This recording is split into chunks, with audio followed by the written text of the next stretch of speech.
রোজার মাসে যারা রোজা রাখে, এক হাদিসে নবীজি বলেন আস-সাওমু জুন্নাতুন, রোজা হলো ঢাল, যেটা দিয়ে মানুষ জাহান্নামের আগুন থেকে বাঁচবে। শত্রুর অস্ত্রের আঘাত থেকে যেমন ঢালের মাধ্যমে মানুষ নিজেকে রক্ষা করে, রোজাদার রোজার মাধ্যমে জাহান্নামের আগুন থেকে নিজেকে বাঁচাতে পারবে। শুধু তাই না যে রোজা রাখবে রোজাদার, নবীজি সাল্লাল্লাহু আলাইহি ওয়াসাল্লাম বলেন ইন্না ফিল জান্নাতি বাবান ইউকালু লাহুর রায়্যান, জান্নাতের মধ্যে একটা দরজা আছে যেটার নাম হলো রায়্যান। এটা স্পেশাল ভাবে শুধুমাত্র রোজাদারদের জন্য। নবীজি জানায়া দেন ওই জান্নাতের গেট থেকে ফেরেশতারা ডাকবে ফাআইনাস সাইমুন, কোথায় রোজাদারেরা, কোথায় রোজাদারেরা? শুধুমাত্র রোজাদারদের জন্য স্পেশালিটি। নবীজি বলেন এইভাবে জান্নাতের দরজা থেকে রোজাদারদেরকে আহ্বান করা হবে। এইবার যখন রোজাদারেরা ওই জান্নাতের গেট দিয়ে ঢুকে যাবে, দরজা আটকায় দেওয়া হবে, আর কাউকে এই জান্নাতে ঢুকতে দেওয়া হবে না। ওয়া ইন্নামা তুওয়াফাউনা উজুরাকুম ইয়াওমাল কিয়ামাহ ফামান যুহজিহা আনিন নার ওয়া উদখিলাল জান্নাতা ফাকাদ ফাজ। আল্লাহ রাব্বুল আলামিন বলেন কিয়ামতের দিন মানুষকে তার দুনিয়ার কর্মের পূর্ণ প্রতিদান দেওয়া হবে।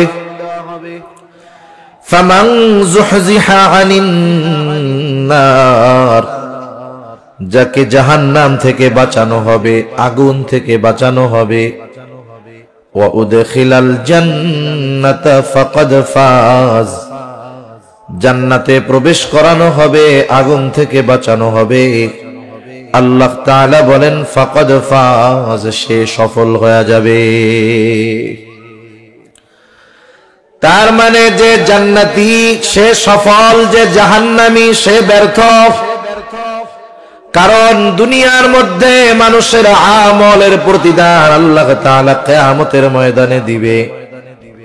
দুনিয়ার মধ্যে যারা নেক আমল করবে, ঈমানের সাথে থাকবে, তারা তো জান্নাতি। যারা এগুলোর সাথে নাই তারা জাহান্নামী। আল্লাহ তাআলা ব্যাপক কথাগুলোকে সংক্ষিপ্ত সারে আমাদেরকে জানায় দেন কারা জাহান্নামী, কাদের আবাসস্থল হবে জাহান্নাম। আল্লাহ তাআলা বলেন ফাআম্মা মান তাগা ওয়া আসারাল হায়াতাদ দুনিয়া ফাইন্নাল জাহিমা হিয়াল মাওয়া। আল্লাহ রাব্বুল আলামিন এখানে দুটো কারণকে সামনে আনছেন। আল্লাহ রাব্বুল আলামিন বলেন ফাআম্মা মান তাগা, যে সীমা লঙ্ঘন করলো, সীমা লঙ্ঘন করলো, সীমা লঙ্ঘন করলো। সীমাটা কি? আপনারা জেনে থাকবেন ভারতের সাথে আমাদের একটা বর্ডার আছে না নাই? চতুর্দিক দিয়ে তার কাটার বেড়া আছে বেশিরভাগ জায়গায়। এই সীমানার দ্বারা বোঝা যায় এটা বাংলাদেশের এরিয়া, ওইটা ভারতের এরিয়া। বলেন তো কোন ব্যক্তি ভিসাবিহীন, পাসপোর্টবিহীন তথা ভারতীয় হাই কমিশনের অনুমতিবিহীন তাদের দেশে যদি সে প্রবেশ করে, তাহলে এই প্রবেশটা বৈধ নাকি অবৈধ? একটু চিন্তা করেন। আমাদের দেশেরও যেমন একটা সীমানা আছে, সীমা আছে, শরীয়তেরও এরকম একটা সীমা আছে। শরীয়তে আল্লাহ রাব্বুল আলামিন তার আদেশ নিষেধের একটা সীমানা দিয়ে দিয়েছেন। যেমন সীমানা কি? আল্লাহ তাআলা আদেশের মাধ্যমে কিছু সীমানা দিয়েছেন, নিষেধের মাধ্যমে কিছু সীমানা দিয়েছেন। আদেশ বান্দা নামাজ পড়ো, কেউ যদি এই আদেশ মান্য করে সে শরীয়তের সীমার মধ্যে থাকলো, সে নিরাপদ। কিন্তু কেউ যদি এই আদেশ অমান্য করে নামাজ না পড়ে, সে সীমা লঙ্ঘন করলো। সীমা লঙ্ঘন করলে যেমন আমরা দেশের সীমানা যদি অন্যায়ভাবে অতিক্রম করি, ভারতীয় বিএসএফ যদি গুলি করে দেয়, ধরে নিয়ে যায়, তাহলে তেমন কিছু বলার থাকে না। অনুরূপভাবে নামাজ পড়তে হবে আদেশ, এটা শরীয়তের সীমা, যদি কেউ না পড়ে সে সীমা লঙ্ঘনকারী। আল্লাহ তাআলা বললেন বান্দা হারাম খায়ও না, হারাম না খাওয়া এটা শরীয়তের সীমা, কেউ যদি খায় তাহলে সীমা লঙ্ঘনকারী। এক কথায় আল্লাহ রাব্বুল আলামিনের যত আদেশ নিষেধ আছে সব কিছু যে মান্য করে সে শরীয়তের গণ্ডির মধ্যে থাকে, সে সীমা লঙ্ঘনকারী হয় না। সেজন্য আল্লাহ রাব্বুল আলামিন বললেন ফাআম্মা মান তাগা, যে শরীয়তের সীমা লঙ্ঘন করে। এখন অনেকগুলো প্রশ্নের সংক্ষিপ্ত জবাব আল্লাহ রাব্বুল আলামিন দেন, তাহলে মানুষ কেন শরীয়তের সীমা লঙ্ঘন করে তথা আল্লাহ তাআলার আদেশ নিষেধ অমান্য করে। আল্লাহ তাআলা দ্বিতীয় কারণ হিসাবে বলেন ওয়া আসারাল হায়াতাদ দুনিয়া, আর যারা দুনিয়ার জিন্দেগিকে প্রাধান্য দেয়, তার মানে সীমা লঙ্ঘন কেন করে মানুষ? দুনিয়ার হায়াতকে প্রাধান্য দেওয়ার কারণে। আপনি দুনিয়ার যত অপরাধ আছে, অন্যায় আছে, সব অপরাধগুলো যদি বিশ্লেষণ করেন, কেন মানুষ অপরাধ করে, কেন মানুষ সুদ খায়, কেন মানুষ ঘুষ খায়, কেন মানুষ অপরের হক মেরে খায়, কেন মানুষ অপরের উপরে জুলুম করে, কেন মানুষ মিথ্যা কথা বলে, এই ধরনের সব অপরাধগুলো যদি বিশ্লেষণ করেন, সব অপরাধের পিছনে যত কারণ থাকবে এর সাথে একটা কমন কারণ থাকবে, দুনিয়ার মহব্বত। মানুষ দুনিয়াকে পাওয়ার জন্য সব অপরাধ করে। একটু নিজে নিজে চিন্তা করবেন, আমার একটা বলার মতো সময় নাই। তাহলে সমস্ত অপরাধ তথা সমস্ত সীমা লঙ্ঘনের পেছনে দুনিয়ার মহব্বত কারণ। এজন্যই নবীজি সাল্লাল্লাহু আলাইহি ওয়াসাল্লাম বলেন হুব্বুদ দুনিয়া রাসু কুল্লি খাতিয়া, দুনিয়ার মহব্বত সকল ক্ষতির মূল। হুব্বুদ দুনিয়া, দুনিয়ার মহব্বত, রাসু কুল্লি খাতিয়া, সকল ক্ষতির মূল হলো এই দুনিয়ার মহব্বত। সেই জন্য মানুষ যদি দুনিয়ার মহব্বতকে প্রাধান্য না দেয়, ওই যে মূল গন্তব্য জান্নাতে যাওয়ার বিষয়টা, জাহান্নাম থেকে বাঁচার বিষয়টাকে প্রাধান্য দেয়, তাহলে সে সীমা লঙ্ঘনকারী হবে না। আর যদি সে সীমা লঙ্ঘনকারী হয়, শরীয়তের বিধিবিধান না মানে দুনিয়ার হায়াতকে প্রাধান্য দেয়, দুনিয়াকে উপভোগের জায়গা মনে করে, দুনিয়াকে শেষ এবং শুরুই মনে করে, সব কিছু বাদ দিয়ে দুনিয়া উপার্জনের পেছনে দৌড়ায়, এই সময় লোকটা আর ভালো মন্দ যাচাই বাছাই করে না। আল্লাহ রাব্বুল আলামিন বলেন যার হায়াত এভাবে অতিবাহিত হয়ে যাবে, আল্লাহ তাআলা বলেন এই দুই কারণে তার আবাসস্থল হবে জাহান্নাম, যা কতই না নিকৃষ্ট আবাসস্থল। ফাইন্নাল জাহিমা হিয়াল মাওয়া, জাহিম ওই জাহান্নাম হবে তার আবাসস্থল। তাহলে সহজ কথায় দুইটা জিনিস, মানুষ জাহান্নামী হওয়ার অন্যতম কারণ শরীয়তের বিধি সীমানা লঙ্ঘন। কেন মানুষ শরীয়তের সীমা লঙ্ঘন করে? এর মূল কারণ হলো দুনিয়া, দুনিয়া। এরপরে আল্লাহ রাব্বুল আলামিন বলেন ওয়া আম্মা মান খাফা মাকামা রাব্বিহি ওয়া নাহান নাফসা আনিল হাওয়া ফাইন্নাল জান্নাতা হিয়াল মাওয়া। আল্লাহ রাব্বুল আলামিন এরপরে বলেন ওয়া আম্মা মান খাফা মাকামা রাব্বিহি, যার তার রবের সামনে দণ্ডায়মান হওয়ার ভয় যার সামনে আছে, যার গোটা জীবনের হিসাব নিকাশ আল্লাহর সামনে দিতে হবে, এই চিন্তা এই ভয় যার দুনিয়ার মধ্যে আছে, যে আমি যেই কাজ করি, যেই কর্ম করি, যেই আমল করি, আমার সব কর্মের হিসাব আল্লাহর সামনে দিতে হবে। বলেন তো এই চিন্তা যার মধ্যে আছে, এই ভয় যার মধ্যে আছে, সে শরীয়তের সীমা লঙ্ঘন করবে? দুনিয়াতে যা মন চায় সে করবে? তাহলে বোঝা গেল আল্লাহ তাআলার ভয় মানুষকে জান্নাতি মানুষে পরিণত করে। কিয়ামতের ময়দানেও জান্নাতি মানুষ যারা, তারা তো ডান হাতে আমলনামা পাবে, ডান হাতে আমলনামা।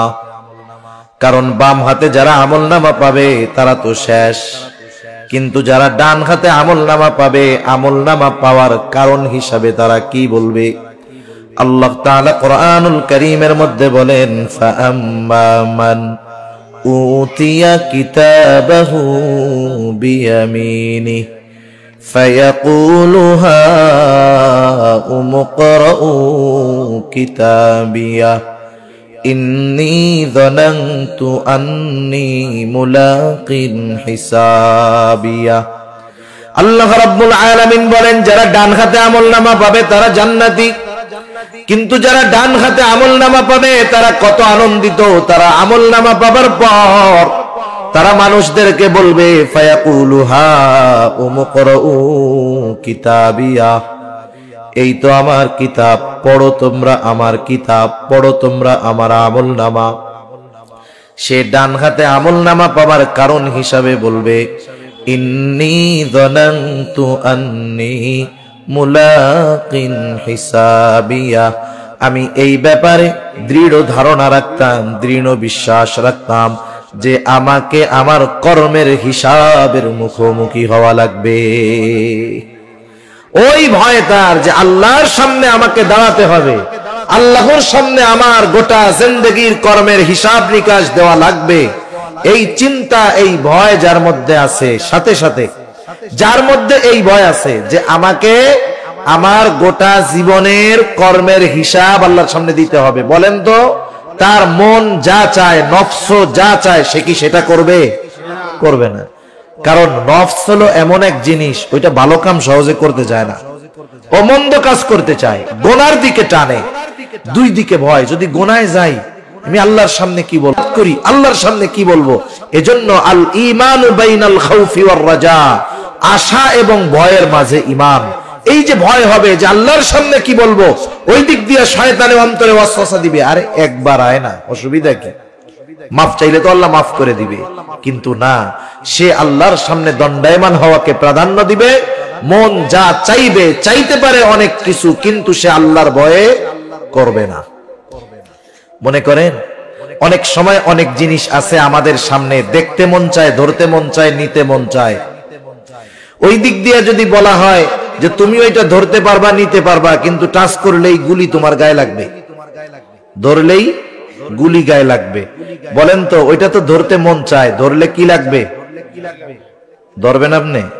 মন তো চাইতেছে, ধরবেন না কেন? কারণ ধরলে কি আসবে? আঘাত আসবে। এই বিষয়টাই মনে রাখতে হবে। মন বহুত কিছু চাইতে পারে, কিন্তু মনের চাওয়া অনুযায়ী কিছু করা যাবে না। চিন্তা করতে হবে, আমাকে আল্লাহর সামনে দাঁড়াতে হবে।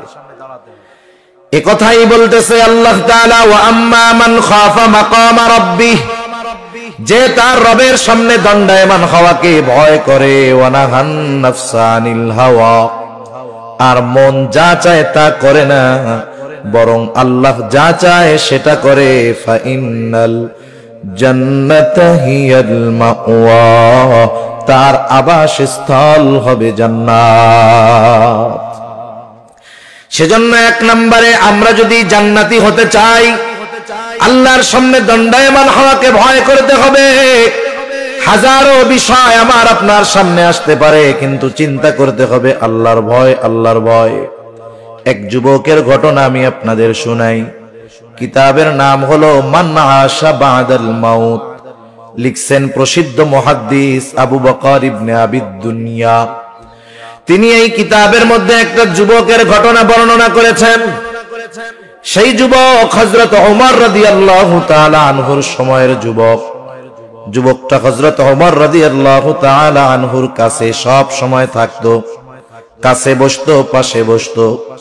ওই যুবকের ছিল একটাই আপনজন, তার বাবা। তার বাবা বাড়িতে থাকতো।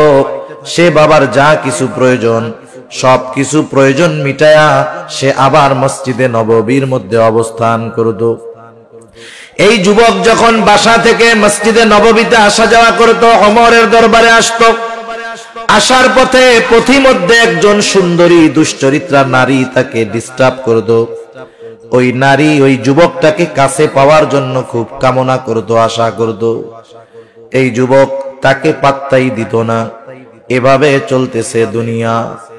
হঠাৎ করে একদিন যুবক ওই মহিলার ফাঁদে পড়ে গেল, শয়তানের ধোঁকায়। যুবকটা যখন ঘরের মধ্যে চলে গেল, অন্দর মহলে মহিলা নিয়ে গেল। এইবার মহিলার আজকে আনন্দের দিন, এতদিনের চাওয়া পাওয়া পূর্ণ হওয়ার মতো অবস্থা।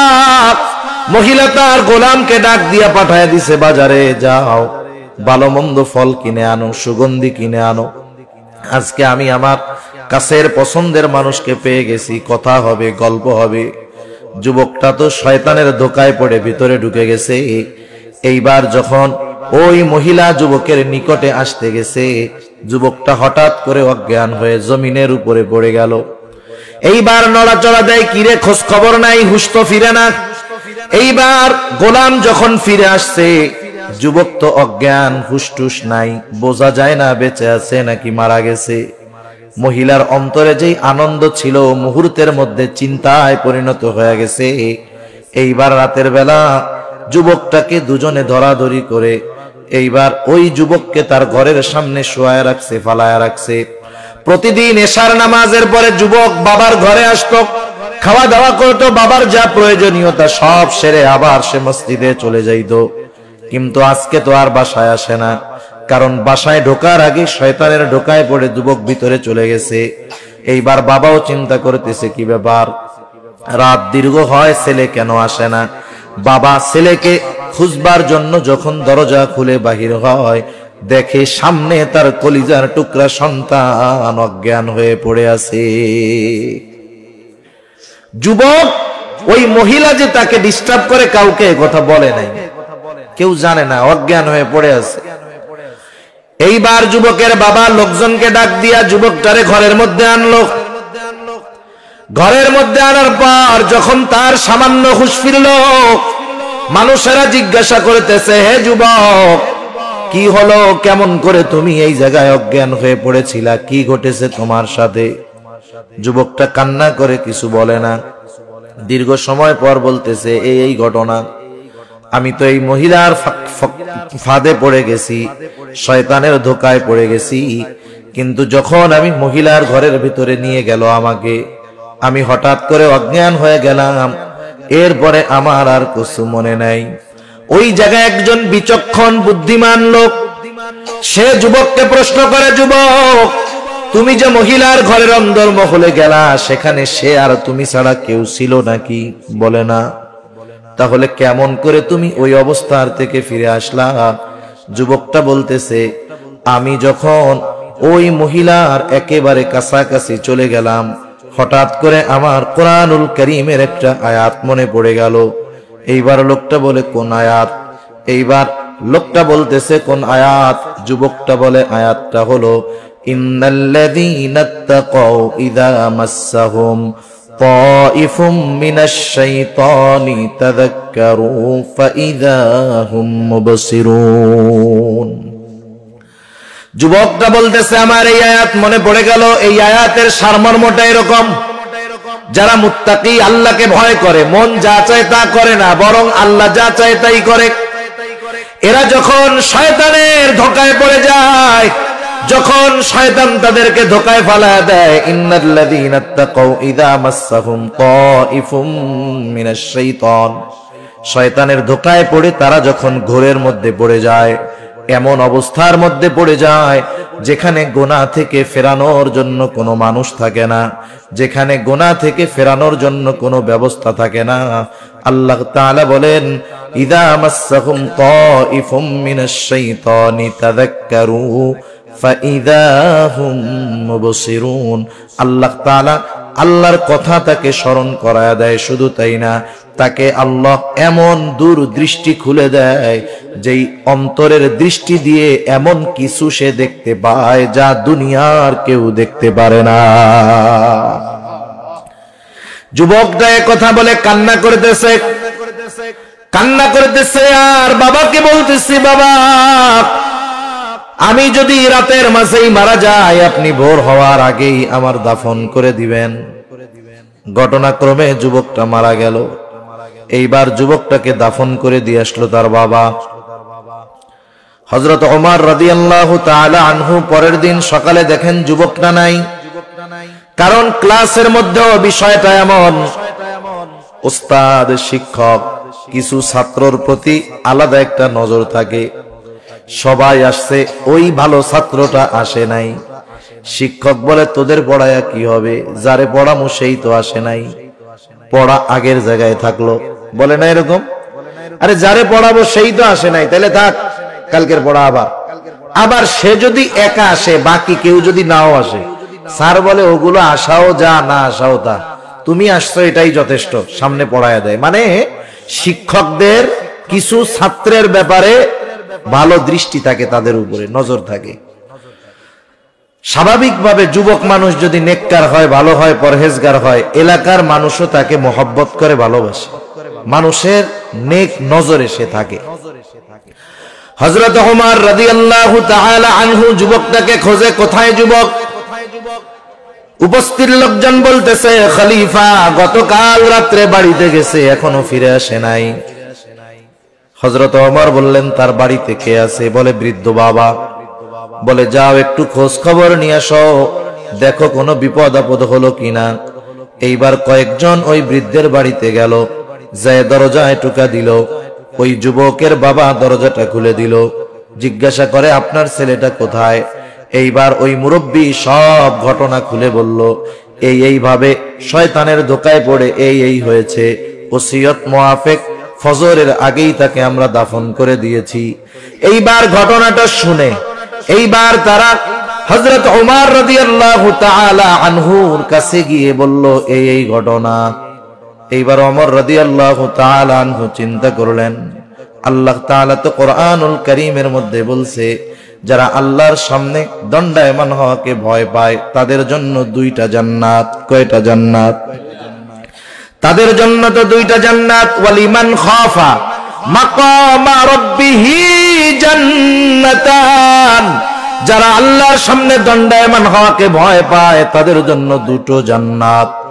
এইবার হযরত ওমর রাদিয়াল্লাহু তাআলা আনহু তিনি চিন্তা করতেছেন, এই যুবক আল্লাহর ভয়ে এত কাছে গিয়েও গুনার থেকে ফিরে আসছে, একটু জানতে মন চায় যে সে কি এই দুই জান্নাতের মালিকানা পেল কিনা। হযরত ওমর সাধারণ কোনো মানুষ নয়, এ তো এই ওমর যিনি মসজিদে নববীর মেম্বারে বসে ওই 1000 মাইল দূরে থাকা সৈন্যদেরকে দিক নির্দেশনা দেয়।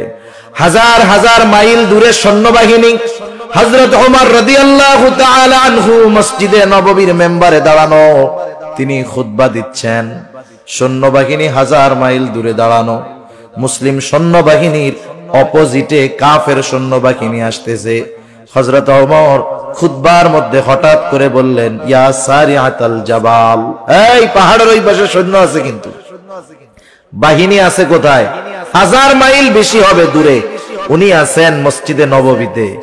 এই ওমরের নজর এমন নজর, 1000 মাইল দূরের বিষয় আল্লাহ তাআলা তার সামনে নিয়ে আসছে। এই ওমরের গলার আওয়াজ এমন আওয়াজ 1000 মাইল দূরে পৌঁছায় গেছে। ওই সেনাবাহিনীর যিনি প্রধান ছিলেন তিনি ছিলেন 1000 মাইল দূরে, কিন্তু ওমর রাদিয়াল্লাহু তাআলা আনহুর এই নির্দেশ তিনি 1000 মাইল দূর থেকে স্পষ্ট শুনতে পেয়েছে। সুবহানাল্লাহ। উনি আসার পরে জিজ্ঞাসা করতেছে যে ওমর এরকম বলছিল, ইয়া সারিয়াতাল জাবাল, তুমি কি শুনছিলা? বলে হ্যাঁ, আমরা তো অপ্রস্তুত, সৈন্য কোন দিক দিয়ে আসতেছে বুঝতে পারি নাই। হঠাৎ করে খলিফাতুল মুসলিমিনের আওয়াজ আমার কানে আসলো, পেছনে তাকায় দেখি সৈন্যবাহিনী আসতেছে। আল্লাহু আকবার। এ তো সেই ওমর যার গলার আওয়াজ 1000 মাইল দূর থেকে শোনা যায়। এই তো সেই ওমর যার চিঠি পেয়ে শুকিয়ে যাওয়া নীলনদ পুনরায় প্রবাহিত শুরু হয়। সেই ওমর বলতেছে, চলো আমরা যুবকের কবরের কাছে যাব। যুবকের কবরের কাছে গিয়ে হযরত ওমর যুবককে প্রশ্ন করতেছে, যুবক আছে কবরের মধ্যে, প্রশ্ন করতেছে যুবক, আল্লাহ তাআলা তো বলছে ওয়ালিমান খাফা মাকামা রাব্বিহি জান্নাতান, যারা আল্লাহর সামনে দণ্ডায়মান হওয়াকে ভয় করে তাদের জন্য দুটো জান্নাত। আমার প্রশ্ন হলো, তুমি কি এই জান্নাতের মালিকানা পেয়েছো কিনা? এইবার ওমর এই প্রশ্ন করার পর সব নিশ্চুপ নীরবতা। সকলে চিন্তা করতেছে ওমরের মাথাটা খারাপ হয়ে গেল নাকি, কবরের মানুষ কথা বলবে কেমনে। সবাই চুপ, নিশ্চুপ নীরবতা। হঠাৎ করে সবাই স্পষ্ট আওয়াজ শুনতে পায়, বলতেছে, ও ওমর, আমার আল্লাহ আমাকে এই 2 জান্নাতের মালিকানা দিয়ে দিয়েছে। সেজন্য আমি বলেছিলাম, আল্লাহ তাআলা বললেন, ওয়া আম্মা মান খাফা মাকাম রাব্বিহি ওয়া নাহান নাফসা আনিল হাওয়া। যারা আল্লাহর সামনে দণ্ডায়মান হওয়াকে ভয় করে আর মন যা চায় তা করে না, আল্লাহ তাআলা বলেন, ফা ইন্নাল জান্নাতা হিয়াল মাওয়া, তাদের আবাসস্থল হলো জান্নাত। জান্নাত জাহান্নামের অস্তিত্ব আছে এ ব্যাপারে কারো সন্দেহ আছে? কারণ জান্নাত জাহান্নাম দর্শন করে এসেছেন এমন ব্যক্তি যিনি গোটা জিন্দেগিতে কোনোদিন মিথ্যা কথা বলেন নাই। রাসূল আকরাম সাল্লাল্লাহু আলাইহি ওয়াসাল্লামকে আল্লাহ তাআলা দুনিয়া থেকে জান্নাত জাহান্নাম দেখাইছেন। রাসূলুল্লাহ সাল্লাল্লাহু আলাইহি ওয়াসাল্লাম নামাজে দাঁড়ায় গেছেন সাহাবাদেরকে নিয়ে। সূর্যগ্রহণের নামাজ অথবা সালাতুল ইস্তিসকা, বৃষ্টি প্রার্থনার নামাজ। নবীজি নামাজের মধ্যে দাঁড়ায় গেছেন, নামাজ চলতেছে। হঠাৎ করে নবীজি নামাজের স্থান থেকে সামনের দিকে আগায় গেলেন, হাতটা বাড়াইলেন, আবার হাতটা পেছনের দিকে নিয়ে আসলেন। একটু পরে উনি আবার একটু পেছনের দিকে আসলেন, আবার সামনে জায়গা মতো গিয়ে দাঁড়াইলেন। নামাজের পরে নবীজিকে প্রশ্ন করা হলো, ইয়া রাসূলুল্লাহ, আপনি নামাজের মধ্যে একবার সামনে গেলেন আর একবার পেছনে আসলেন, কারণটা কি? এইবার নবীজি বললেন, শোনো, যখন আমি নামাজের মধ্যে ছিলাম, প্রথমে যখন সামনে গেলাম, আল্লাহ তাআলা জান্নাতটাকে আমার সামনে তুলে ধরছে, আর আমি দেখতে পেলাম জান্নাতের একটা আঙ্গুরের থোকা জ্বলতেছে। আমি চিন্তা করলাম সেখান থেকে একটা আঙ্গুর এনে তোমাদেরকে খাওয়াই। আবার হাতটা সরায় আনলাম, চিন্তা করলাম, এজন্য আমি পেছনের দিকে সরে আসলাম। মোট কথা হলো, দুনিয়ার জমিন থেকে আল্লাহ তাআলা আমার আপনার নবীকে জান্নাত দেখায় আনছেন, জাহান্নাম দেখায় দিয়েছেন। সাথে সাথে আল্লাহ রাব্বুল আলামিন আমার আপনার নবীকে মেরাজে নিয়ে জান্নাত এবং জাহান্নামের সব অবস্থা আল্লাহ তাআলা দেখায় আনছে। সেজন্য আমরাও জান্নাতে যেতে চাই, আমরাও জাহান্নাম থেকে বাঁচতে চাই। আমি জান্নাতের নাজ নেয়ামতের বর্ণনাও বলবো না, জাহান্নামের কষ্টের কথাও বলবো না। শুধু এগুলো পাওয়ার জন্য কি করণীয়, বাঁচার জন্য কি করণীয়, আমি 2-4টা কথা বলে শেষ করে দিব। জান্নাত যদি পেতে চাই কি করণীয়? জান্নাত যদি চাই আমরা, হাদিসের মধ্যে আসছে নবীজি সাল্লাল্লাহু আলাইহি ওয়াসাল্লাম বলেন, তোমরা আল্লাহ তাআলার কাছে জান্নাতুল ফেরদাউস চাইবা, কারণ জান্নাতুল ফেরদাউস হলো স্পেশাল জান্নাত। রাসূল আকরাম সাল্লাল্লাহু আলাইহি ওয়াসাল্লাম জানায় দিয়েছেন, জান্নাতুল ফেরদাউস চাইবা। জান্নাতুল ফেরদাউস যদি চাই আমাদের কি দরকার? আল্লাহ তাআলা বলেন, ইন্নাল্লাযীনা আমানু ওয়া আমিলুস সলিহাত কানাত লাহুম জান্নাতুল ফিরদাউসি নুজুলা। জান্নাত পাওয়ার জন্য 2টো জিনিস দরকার। 1 নাম্বার ঈমান দরকার, শিরক মুক্ত ঈমান। 2 নাম্বার দরকার আমলে সালেহ, তথা ওই আমল যেই আমল একমাত্র আল্লাহর জন্য করা হয়, এই আমল দরকার। এটা হতে পারে নামাজ, এটা হতে পারে রোজা, এটা হতে পারে যাকাত।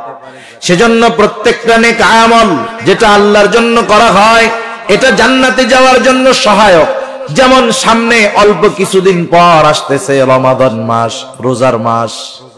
রোজার মাসে যারা রোজা রাখে, এক হাদিসে নবীজি বলেন, আস-সাওমু জুন্নাতুন, রোজা হলো ঢাল, যেটা দিয়ে মানুষ জাহান্নামের আগুন থেকে বাঁচবে। শত্রুর অস্ত্রের আঘাত দিয়ে, যে আঘাত থেকে যেমন ঢালের মাধ্যমে মানুষ নিজেকে রক্ষা করে, রোজাদার রোজার মাধ্যমে জাহান্নামের আগুন থেকে নিজেকে বাঁচাতে পারবে। শুধু তাই না যে রোজা রাখবে রোজাদার, নবীজি সাল্লাল্লাহু আলাইহি ওয়াসাল্লাম বলেন, ইন্না ফিল জান্নাতি বাবান ইউকালু লাহুর রায়্যান। জান্নাতের মধ্যে একটা দরজা আছে যেটার নাম হলো রাইয়ান। এটা স্পেশাল ভাবে শুধুমাত্র রোজাদারদের জন্য। নবীজি জানায়া দেন, ওই জান্নাতের গেট থেকে ফেরেশতারা ডাকবে, ফাআইনাস সাইমুন, কোথায় রোজাদারেরা, কোথায় রোজাদারেরা? শুধুমাত্র রোজাদারদের জন্য স্পেশালিটি। নবীজি বলেন, এইভাবে জান্নাতের দরজা থেকে রোজাদারদেরকে আহ্বান করা হবে। এইবার যখন রোজাদারেরা ওই জান্নাতের গেট দিয়ে ঢুকে যাবে, দরজা আটকায় দেওয়া হবে, আর কাউকে এই জান্নাতে ঢুকতে দেওয়া হবে না। তাহলে আমি যে কথা সোজা বলতে চাচ্ছি, যে আমাদের ঈমানকে পরিশুদ্ধ করা, সাথে সাথে নেক আমল করা, নামাজ, রোজা, হজ, যাকাত, যত ভালো কাজ আছে সব ভালো কাজগুলা হলো জান্নাতে যাওয়ার পাথেও। মনে রাখবেন, মানুষের কিন্তু ভালো কাজ করার জন্য নফস সায় দেয় না। কিন্তু নফস যদি বলে, আরে ফজরের নামাজে উঠা কষ্ট করে নামাজ পড়বি, আর একটু শুয়ে দেখ, নফসে তো এটা বলবে। কিন্তু আমি কি নফসের তাবেদারি করব না আল্লাহর হুকুম মানব? নফসের সাথে লড়াই করতে হবে আমাদের। তাহলে কি হবে? জান্নাতে যাওয়া সহজ হবে। এবার জাহান্নাম থেকে বাঁচার জন্য কি করণীয়? হায় হায়, জাহান্নাম তো কঠিন এক জায়গা। মানুষ মৃত্যুর পরে, হাদিসের মধ্যে আসছে, কারো কবর হয় জান্নাতের বাগান, কারো কবর হয় জাহান্নামের গর্ত। কারো কবর হয় জাহান্নামের গর্ত, কারো কবর হয় জান্নাতের বাগান। যার কবর জান্নাতের বাগান হবে, সে মনে করবে এটাই মনে হয় জান্নাত। খুশির ঠেলায় মনে করবে আমি তো জান্নাতে চলে আসছি। এবার ফেরেশতা এসে বলবে, আরে না মিয়া, এটা জান্নাত না, তোমার আসল অবস্থান স্থল জান্নাত, সেটা তো তুমি আরো পরে পাবা। কিয়ামত কায়েম হবে, এরপরে তোমাকে তোমার আসল ঠিকানায় দেওয়া হবে। আর তুমি যেটা দেখতেছো এটা জান্নাতের তুলনায় কিছুই না। অথচ সে মনে করতেছিল জান্নাত, কারণ এর চাইতে নেয়ামতের কিছু আর হতে পারে না। আবার কারো কারো কবর হবে জাহান্নামের গর্ত, কারো কবর হবে জাহান্নামের গর্ত। সে মনে করবে এটাই মনে হয় জাহান্নাম। তাকে জানানো হবে না, তোমার আসল আবাসস্থল তো এটা নয়।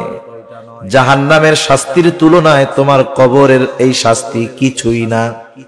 এইবার ওই লোকটা বলবে, আল্লাহ আপনি কিয়ামত কায়েম কইরেন না, আপনি বিলম্ব করেন। শুধু তাই না, এই যার কবরে আযাব হচ্ছে, সেও তো কিয়ামতের ময়দানে উঠবে, উঠবে না? কিয়ামতের ময়দানে উঠে কিয়ামতের ময়দানের অবস্থা দেখে সে কবরে আযাবের কথা ভুলে যাবে। একটার চাইতে আরেকটা কঠিন, একটার চাইতে আরেকটা কঠিন। সে যখন হাসরের ময়দানে উঠবে, মনে করবে আমি কবরের মধ্যে ঘুমায়াছিলাম। এজন্য কি বলবে জানেন? মাম বাআসানা মিন মারকাদিনা, কে আমাদেরকে আমাদের অবস্থান স্থল থেকে জাগায়া দিল। আপনি জাগায় দেন কারে? যে ঘুমায় আছে তারই না উঠায়া দেন। সে মনে করবে যে আমাদেরকে কে আমাদের ঘুমন্ত থেকে জাগ্রত কইরা দিল। অথচ সে কবরে আযাবে ছিল। শুধু হাসরের অবস্থা দেখে ও চিন্তা করবে কবরে তো জান্নাতে ছিলাম। এইবার হাসরের যেই অবস্থা, ওই অবস্থা সহ্য করতে পারবে না। বলবে, আল্লাহ যা হয় হোক, আপনি বিচার কইরা জান্নাত দেন, জাহান্নাম দেন, যা হয় হোক। এই হাসরের ময়দানের চাইতে কষ্টকর আর কিছু হতে পারে না। ও মনে করবে ওইটা কষ্টের, কিন্তু জাহান্নাম তো তার চাইতে আরো বেশি কষ্টের। ঠিক কিনা বলেন? হায় হায়, কি অবস্থা জাহান্নামের মধ্যে! সাপ বিচ্ছুর জায়গা, যেখানে মানুষ জাহান্নামের আগুনে পুড়তে পুড়তে তৃষ্ণার্ত হয়ে যাবে। ক্ষুধা লাগবে, ক্ষুধা।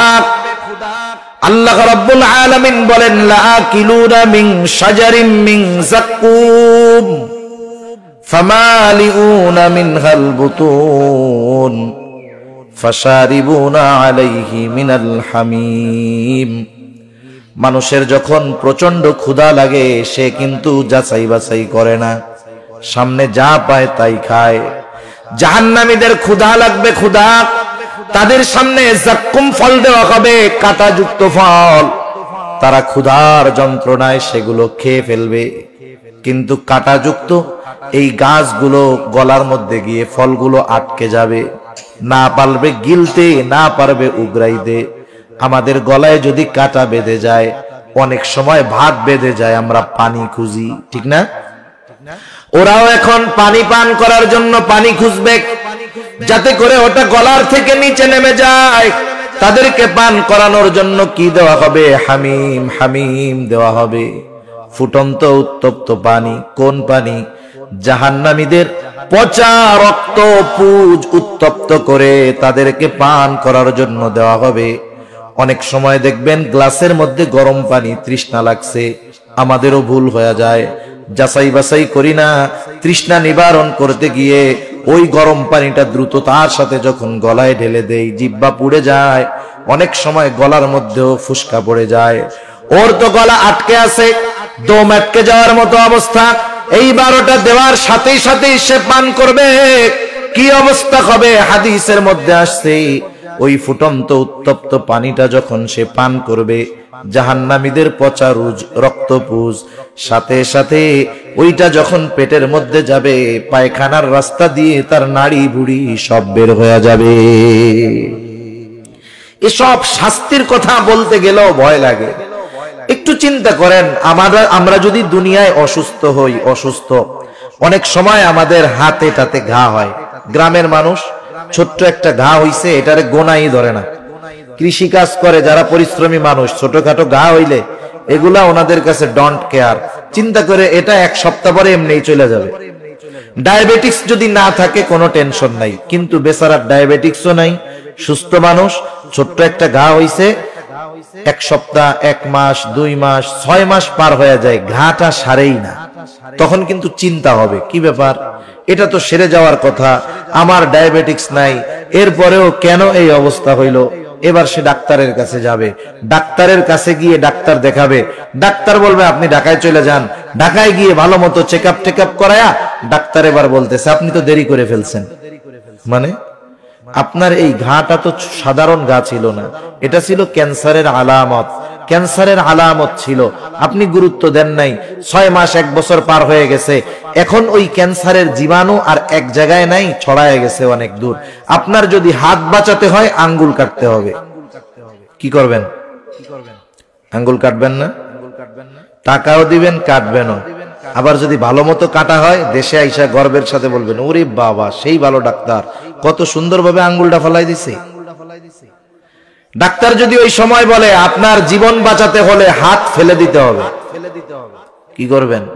খুশি মনে টাকাও দিবেন, হাতটাও ফালাবেন, আইসা আবার গর্বের সাথে বলবেন সেই রকম ডাক্তার নিখুঁত ভাবে হাতটারে কাইটা ফেলাই দিচ্ছে।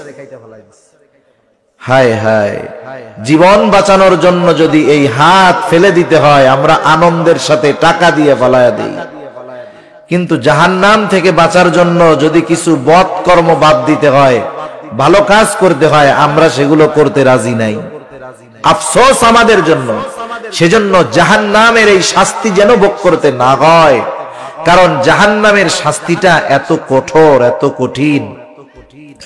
আল্লাহ রাব্বুল আলামিন বলেন জাহান্নামের ইন্ধন হবে মানুষ আর পাথর, ওয়াকুদুহান নাস ওয়াল হিজারা আলাইহা মালাইকাতুন গিলাদুন শিদাদ লা ইয়াসুনাল্লাহা মা আমারহুম ওয়া ইয়াফআলুনা মা ইউমারুন। আল্লাহ রাব্বুল আলামিন বলেন আলাইহা মালাইকাতুন গিলাদুন শিদাদ, জাহান্নামের ইন্ধন হলো মানুষ আর পাথর, ওয়াকুদুহান নাস ওয়াল হিজারা আলাইহা মালাইকাতুন গিলাদুন শিদাদুন লা ইয়াসুনাল্লাহা মা আমারহুম, সেইখানে আছে একদল কঠোর স্বভাবের, রুক্ষ স্বভাবের ফেরেশতা, গিলাদুন শিদাদ লা ইয়াসুনাল্লাহা মা আমারহুম ওয়া ইয়াফআলুনা মা ইউমারুন। তারা আল্লাহ তাআলার নাফরমানি তো করেই না, বরং আল্লাহ তাআলা তাদেরকে যা বলে তারা তাই করে। তারা তো জাহান্নামীদের শাস্তি দিতে থাকবে, জাহান্নামীরা চিৎকার করবে। জাহান্নামের ফেরেশতাদের সর্দার যে, তার নাম হলো মালিক। তার নাম কি বলেন তো? মালিক। এবার জাহান্নামীরা ডাকবে, নাদাউ ইয়া মালিক ইয়া মালিক ইয়া মালিক, ডাকতে থাকবে। তাফসীরের মধ্যে আসছে 1000 বছর পর জাহান্নামের ফেরেশতাদের সরদার মালিক তাদের ডাকের জবাব দিবে।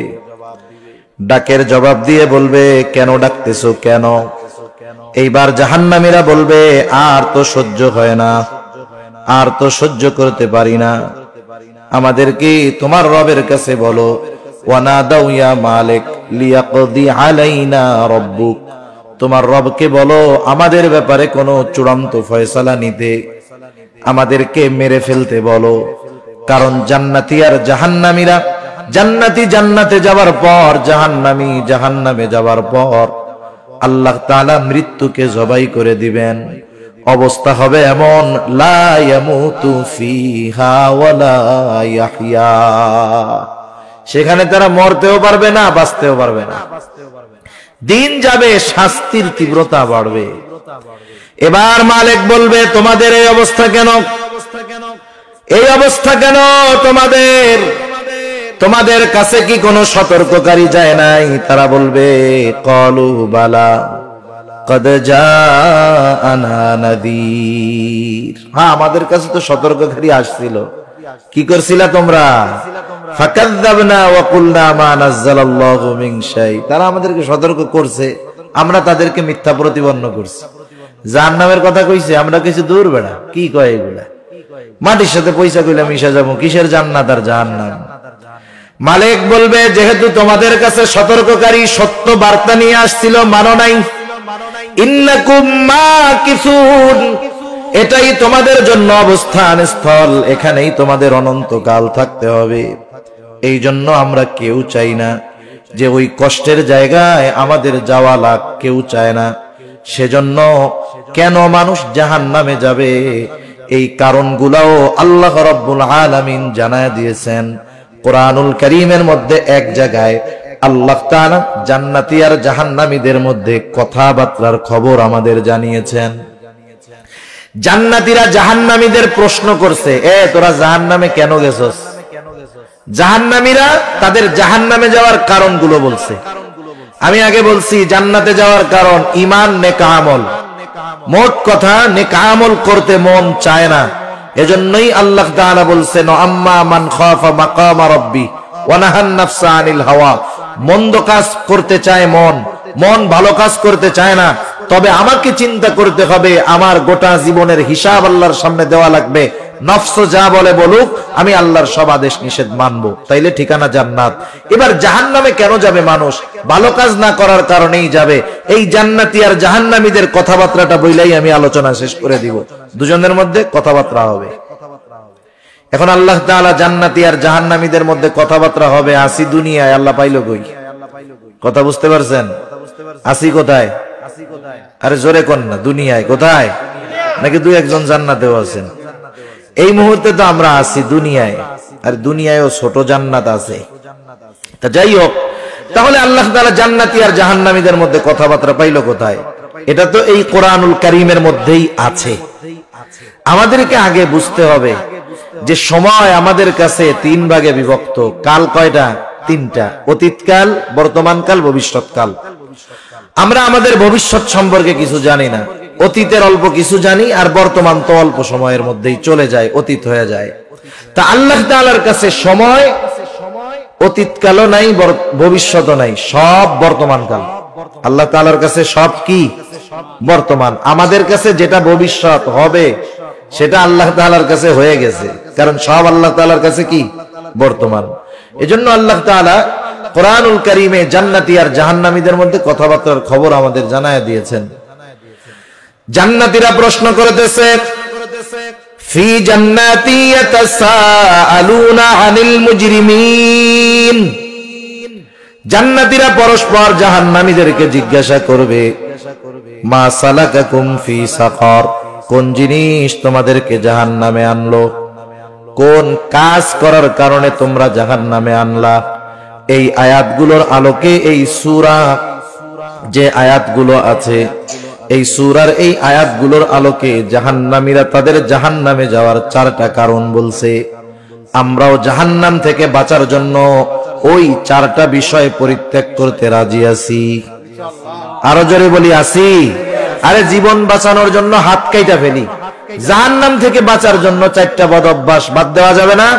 কারা কারা বাদ দিব? নারায়ে তাকবীর, আরো জোরে নারায়ে তাকবীর। মাশাআল্লাহ, হাত নামাই। জাহান্নামীরা এবার বলবে 1 নাম্বার, লাম নাকু মিনাল মুসাল্লিন। আমরা জাহান্নামে আসার 1 নাম্বার কারণ আমরা মুসল্লি ছিলাম না। এখন বলেন আমরা মুসল্লি হব কি হব না? জাহান্নামীরা মুসল্লি নয়, আমরা মুসল্লি হব। কারণ মুসল্লি যদি হই জান্নাতে যাওয়া সহজ, জাহান্নাম থেকে বাঁচাও সহজ। মুসল্লি হলে জান্নাতে যাওয়া সহজ, জাহান্নাম থেকে বাঁচা সহজ। কেন জানেন? কিয়ামতের দিন আল্লাহ তাআলা প্রথম হিসাব নেবে নামাজের। আউয়ালু মা ইউহাসাবু বিহিল আবদু ইয়াউমাল কিয়ামাতিস সালাহ। কিয়ামতের দিন সর্বপ্রথম নামাজের হিসাব নেওয়া হবে। আর এক হাদিসে আর একটু বাড়ায় আসছে, নবীজি বলেন যার প্রথম হিসাব সহজ হবে তার বাকি হিসাবগুলো সহজ করে দিবেন কে? শুধু চাই না, নামাজ বেহেশতের চাবি। নামাজ কিসের চাবি? বেহেশতের চাবি। তাহলে নামাজ ছাড়া তো জান্নাতে যাওয়াই যাবে না।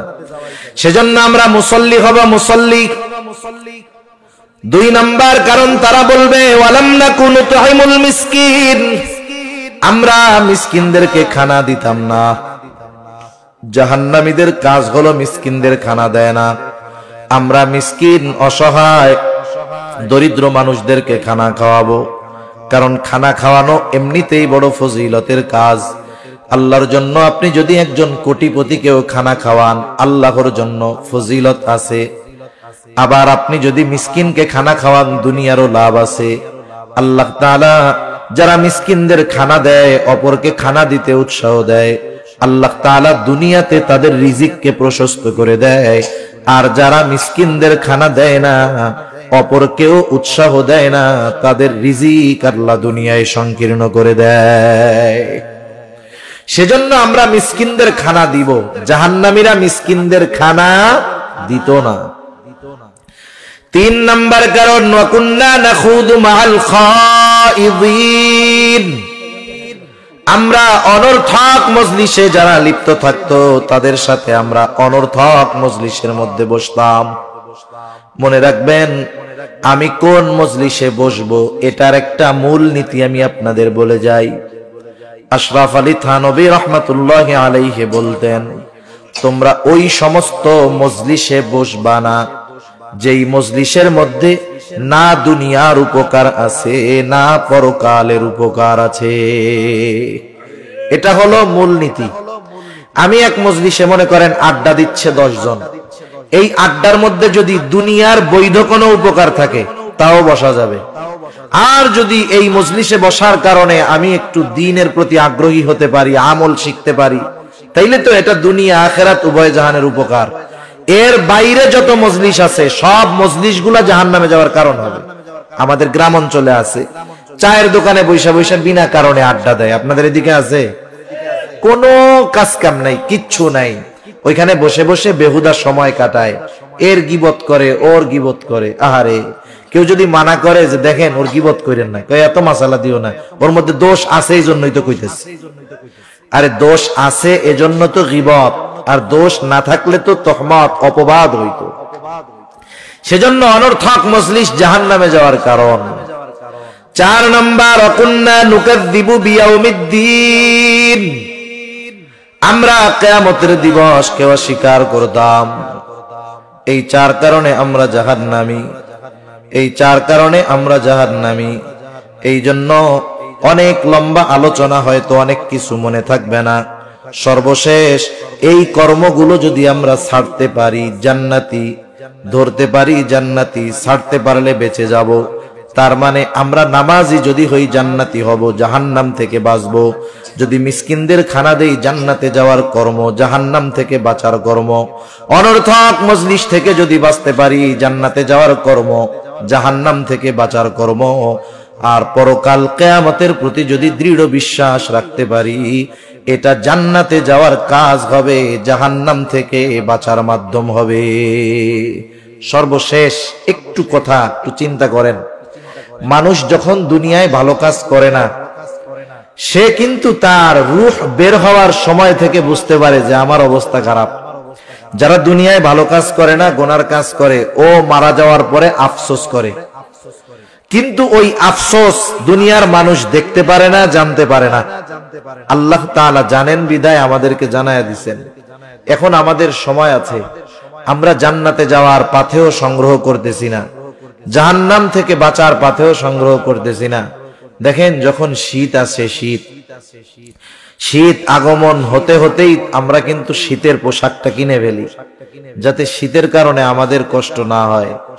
আবার গরম আসতেছে, শীতের মোটা কাপড় তো গরমে গায়ে দেওয়া যাবে না, গরম থেকে বাঁচার জন্য আমরা ফ্যান লাগায় নেই, যার সামর্থ্য আছে এসি লাগায় নেই, যার সামর্থ্য আছে ভালো কিছু পাতলা সুতি কাপড় বানায় নেই, যাতে গরমের কষ্টটা আমাদের ভোগ না করতে হয়। আগের থেকে প্রস্তুতি নেই। সেজন্য আমাদেরকেও জান্নাত পাওয়ার প্রস্তুতি দুনিয়ায় নিতে হবে, জাহান্নাম থেকে বাঁচার প্রস্তুতি দুনিয়ায় নিতে হবে।